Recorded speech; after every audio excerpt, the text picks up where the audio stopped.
Atëherë dua të them dy fjalë për protestën e cila po zhvillohet në Tiranë tashmë prej 16 ditësh, sot besoj mos gabojmë dita e 16 e protestës, dhe kam dëshirë të bëj një mini analizë timen për këtë çështje.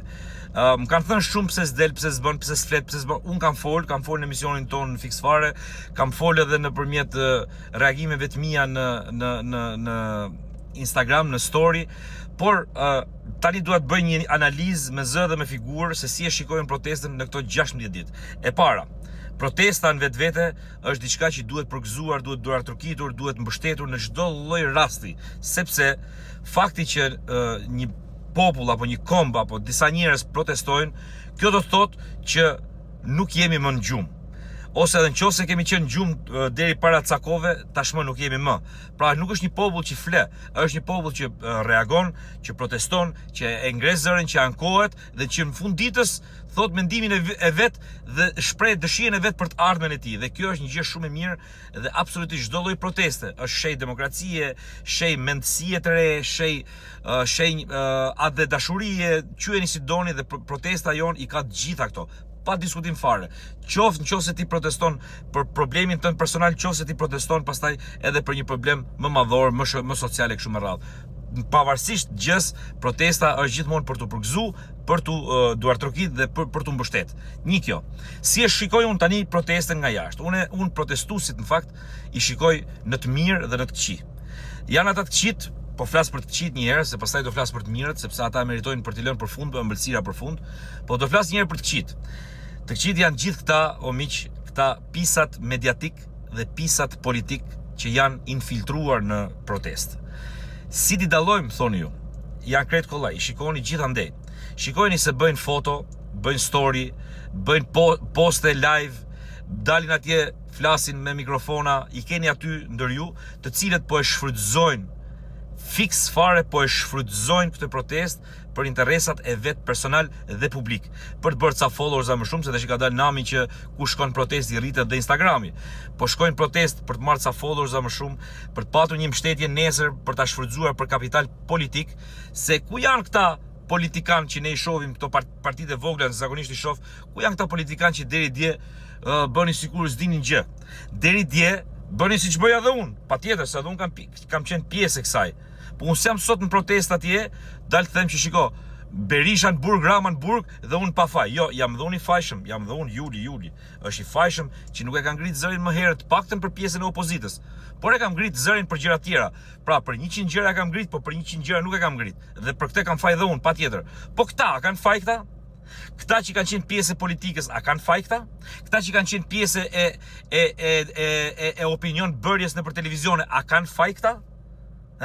Pse sot papritur na qenë kanë qelibar, të pastër, duar pastër, dhe na vikan protestë dhe na thokan Rama s'bën dhe Berisha s'bën, kurse ne jemi të pastër. Jo, nuk është kështu.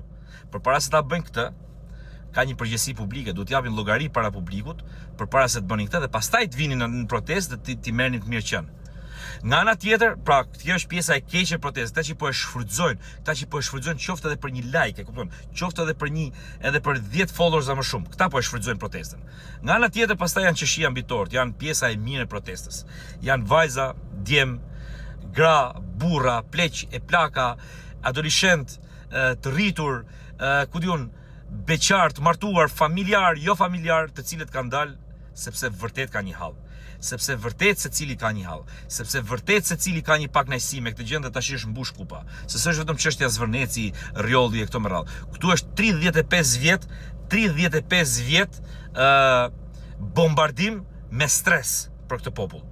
Për mos t'i shtuat ato 70 vitet e tjera të kohës komunizmit, pa ato pa e zem i kemi harru, se ndoshta pjesa më e madhe protestuese nuk e mban mend atë kohë. Po them për 35 vjet me radhë është bombarduar ky popull me stres, me padrejtësi, me vjedhje, me çdo lloj gjë të mundshme. Dhe kjo është absolutisht e vërteta e kësaj gjës.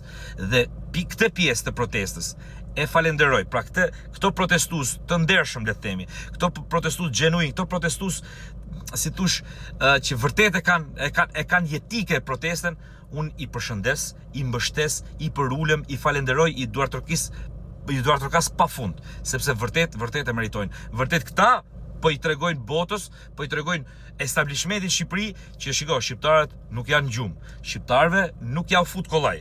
Ama kjo pjesa tjetër, kjo pjesa e parë që ju thash, për mendimin tim evidentojeni dhe hiqini prej atje, sepse kanë ardhur thjesht me rrit Instagramet e tyre, kanë ardhur thjesht me rrit kredot e tyre politike, kanë ardhur thjesht me kthy syt tuaj ndaj emisioneve të tyre, ndaj propagandave që ata bëjnë nëpër televizione. Kështu që për gjithë ata që më kanë pyet pse s'del ti, pse nuk thu diçka, kjo është arsyeja pra miq, sepse unë nuk dua të jem si këta. Unë kam dëshirë që kam një bindje timen dhe dua ta ruaj. Kjo është bindja ime, ju pëlqen apo s'ju pëlqen.